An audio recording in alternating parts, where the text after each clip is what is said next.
हनुमान जी अपनी प्रशंसा के लिए आगे नहीं, कहाँ रहते हैं, कहाँ रहते हैं, पीछे, सबसे पीछे, क्योंकि अभिमान नहीं है ना, अहंकार नहीं है ना कि प्रभु मेरे हैं और मैं प्रभु का हूँ, अभिमान नहीं है।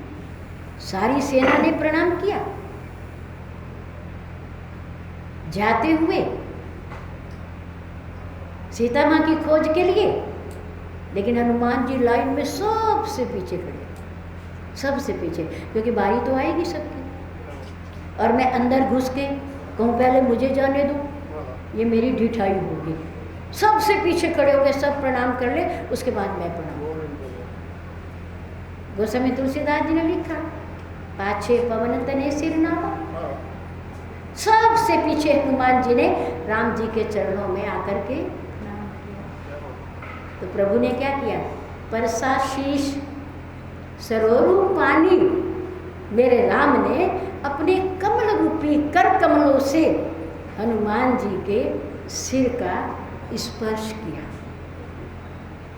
मन से आशीर्वाद सबको दिया, सबको दिया, लेकिन सिर पर हाथ किसके रखा, हनुमान जी।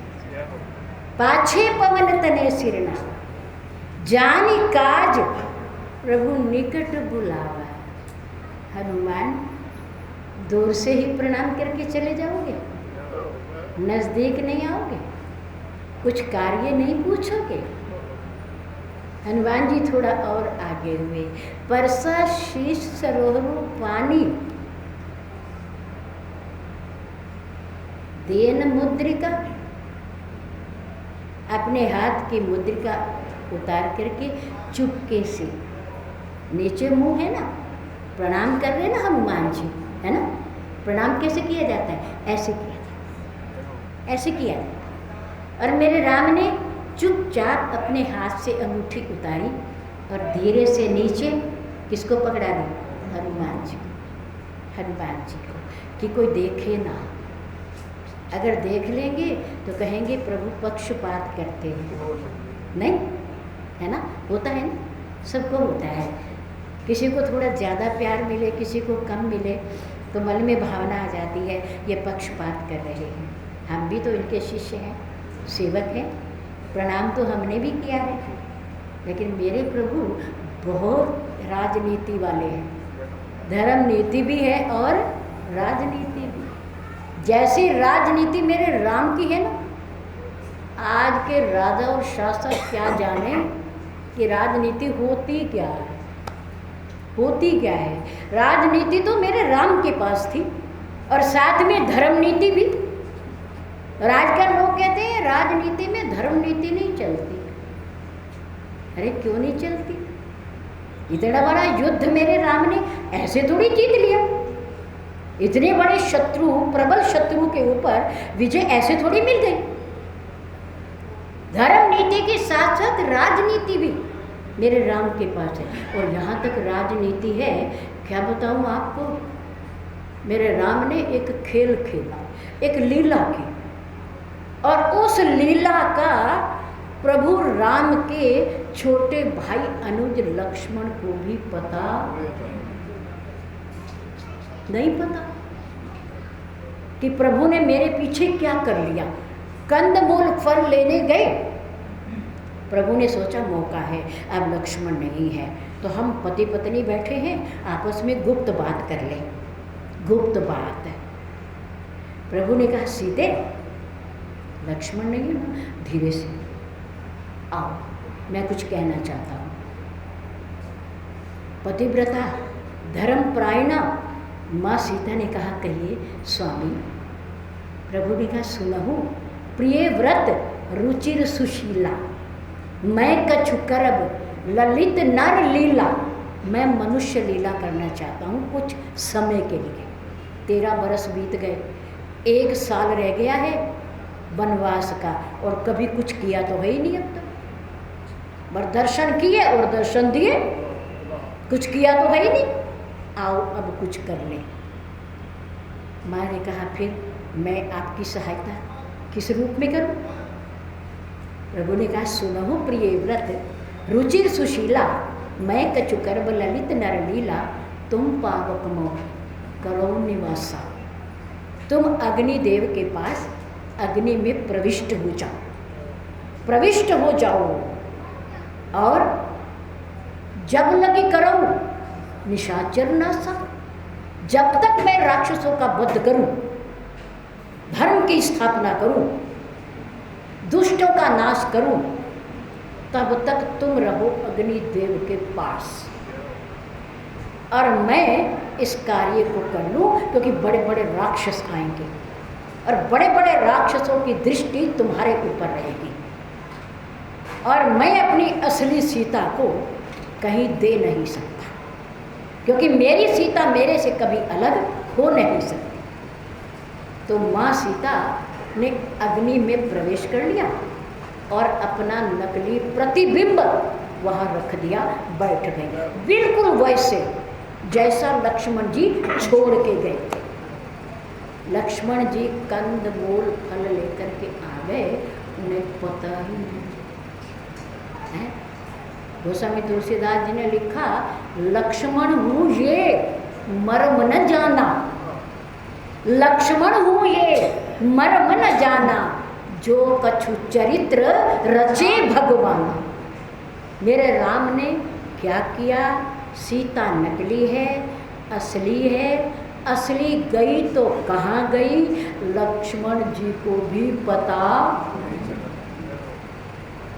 कितनी बड़ी राजनीति है, कितनी बड़ी राजनीति है। 14,000 राक्षस, 14,000 राम बनकर के एक पल में खरदूषण की सेना का संहार कर दिया, और लक्ष्मण और सीता जी को भेज दिया दूर कंदरा में, पर्वत की गुफा में, कि तुम जाओ सीता जी को ले जाओ। लक्ष्मण जी ने कहा, प्रभु इतनी बड़ी सेना और आप अकेले? प्रभु ने कहा, हाँ मैं अकेला ही बहुत हूँ, तुम इसे ले जाओ। ले गए। जितने राक्षस थे उतने राम बन गए, यानी कि राक्षसों को अपने सामने वाले राक्षस में क्या दिखाई देने लगा? क्या दिखाई देने लगा? मेरे अंदर भी राम और सामने वाले के अंदर भी, उसका मुखड़ा भी राम और हमारा मुखड़ा भी। जय श्री राम, जय श्री राम, जय श्री राम, जय श्री राम, जय श्री राम, जय श्री राम, जय श्री राम, जय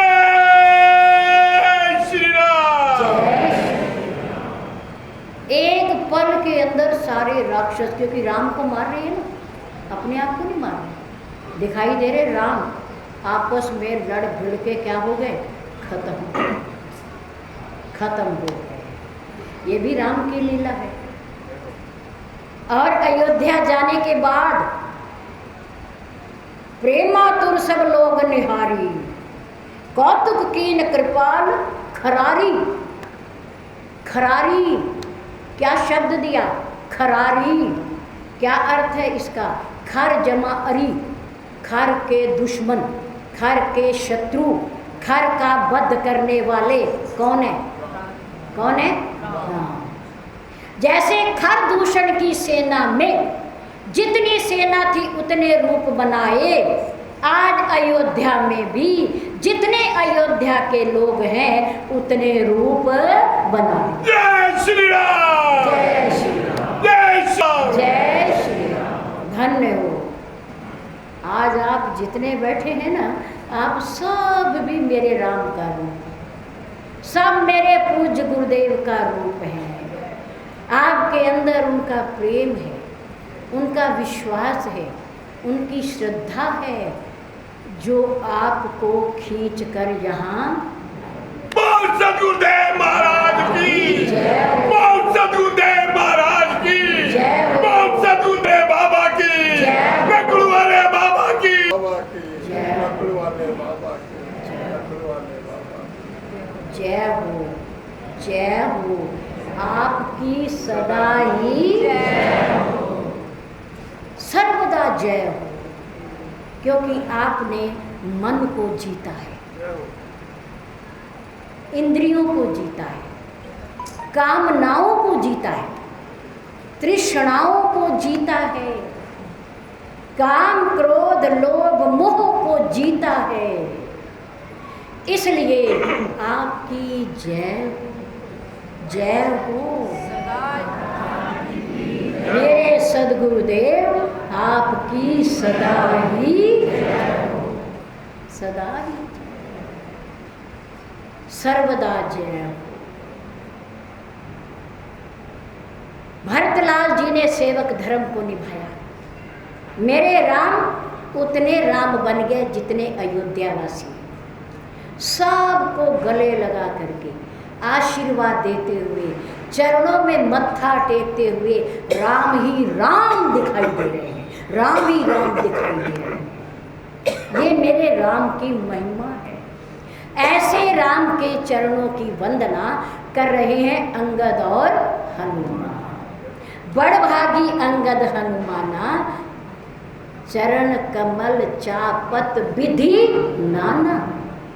मुट्ठी चप्पी कर रहे हैं, कभी ऐसे करते हैं बड़े प्यार से, कभी पैरों के नीचे से उन्हें दबाते हैं, कभी ऊपर से दबाते हैं। उनकी सेवा कर रहे हैं ताकि उनकी रास्ते की थकावट दूर हो जाए। तो बड़भागी अंगद हनुमाना, वो जीव बड़भागी हैं, वो मानव बड़भागी है, गुणवान है और भाग्यशाली है, पुण्यवान है, जो प्रभु राम के श्री चरण कमलों से और अपने अपने सद्गुरुदेव जी के श्री चरण कमलों की सेवा करता है, प्रेम करता है और नित्य उठ करके प्रातःकाल उन्हें प्रणाम करता है, उनका आशीर्वाद मिलता है।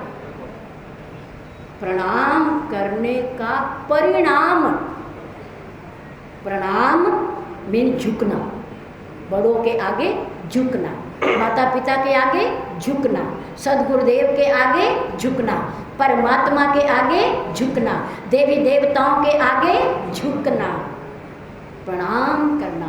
लेकिन प्रणाम का परिणाम क्या होता है? जो नहीं करते ना वो नहीं जानते, लेकिन जो करते हैं वो जानते हैं। क्या? प्रिय पितुमात प्राण सम जाके, जो अपने माता पिता के चरणों में, श्री चरणों में प्रातःकाल उठ करके प्रणाम करता है, पूज्य गुरुदेव जी को प्रणाम करता है, परमात्मा को प्रणाम करता है, चार पदार्थ करतलता के, उसे धर्म अर्थ काम मोक्ष, इसके लिए कहीं धक्के खाने की जरूरत नहीं है। सच मानो, जो इन मूर्तियों के आगे घुटने टेकता है, जो इन मूर्तियों के आगे, पूजनीयों के आगे, वंदनीयों के आगे प्रातःकाल उठ करके यदा कदा मिलने पर घुटने टेकता है, उसे दुनिया में सच मानना, किसी के आगे घुटने टेकने की आवश्यकता नहीं है। श्री सद्गुरुदेव महाराज की सब कुछ यहीं से मिल जाएगा।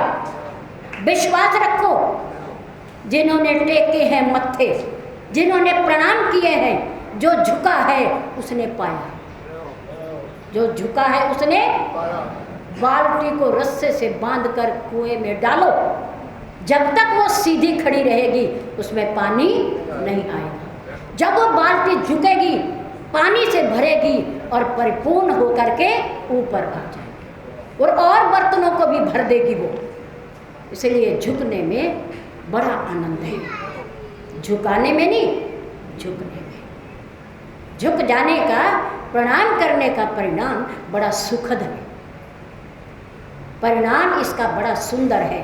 धर्म अर्थ काम मोक्ष चारों मिल जाते हैं, पर चरण सद्गुरुदेव के हों, माता पिता के हों, परमात्मा के हों, देवी देवताओं के हों, हम स्वयं झुके, सब झुक जाएंगे।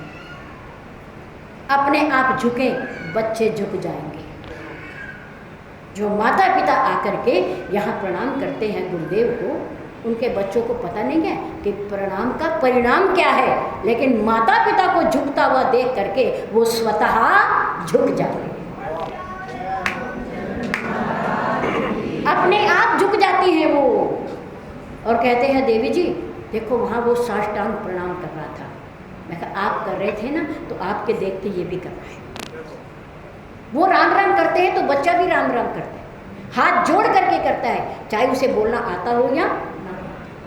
देखो बुढ़ापे में धन सुख नहीं देगा, मकान सुख नहीं देगा, बैंक बैलेंस सुख नहीं देगा। अगर बुढ़ापे में सुख देंगे तो बच्चों को दिए हुए संस्कार ही सुख देंगे।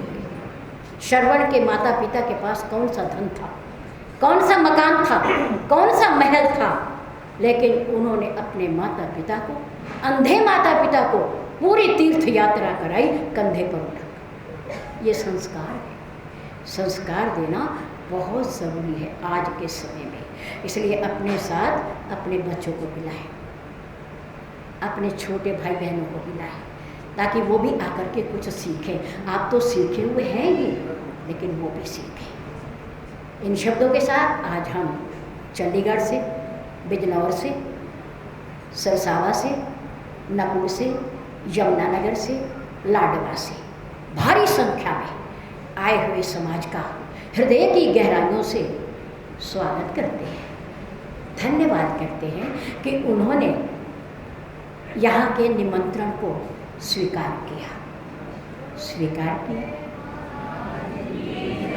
मेरे गुरुदेव के पवित्र स्थान के संदेश को, निमंत्रण को सिर पर चढ़ाते हुए, स्वीकार करते हुए, आज वो गर्मी की परवाह न करते हुए हमारे बीच में है।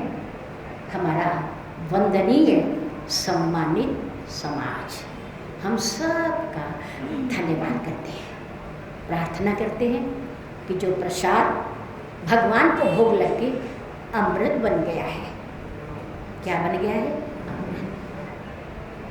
चाहे वो किसी के नाम से भी हो, लेकिन जब भगवान को भोग लग जाता है तो वो भोजन नहीं रहता, वो प्रसाद बन जाता है, और प्रसाद भी नहीं रहता, वो अमृत बन जाता है।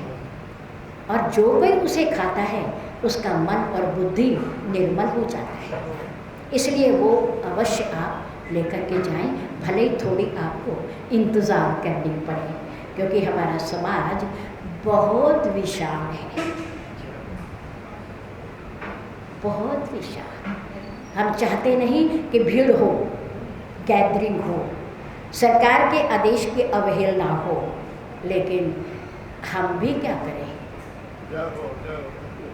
समाज की भावना को हम ठुकरा नहीं सकते। हम आपकी भावनाओं का स्वागत करते हैं, सम्मान करते हैं कि आप रास्ते की, मार्ग की कठिनाइयों को झेलते हुए, सफ़र करते हुए, गर्मी को ना देखते हुए आप पूज्य गुरुदेव जी के पवित्र स्थान पर प्रणाम करने, उनका आशीर्वाद लेने के लिए आए हैं। तो हम केवल शब्दों से ही आपका धन्यवाद कर सकते हैं, और बाकी कुछ तो मेरे गुरुदेव और मेरे इष्ट देव प्रभु राम ही दे सकते हैं। हम क्या दे सकते हैं?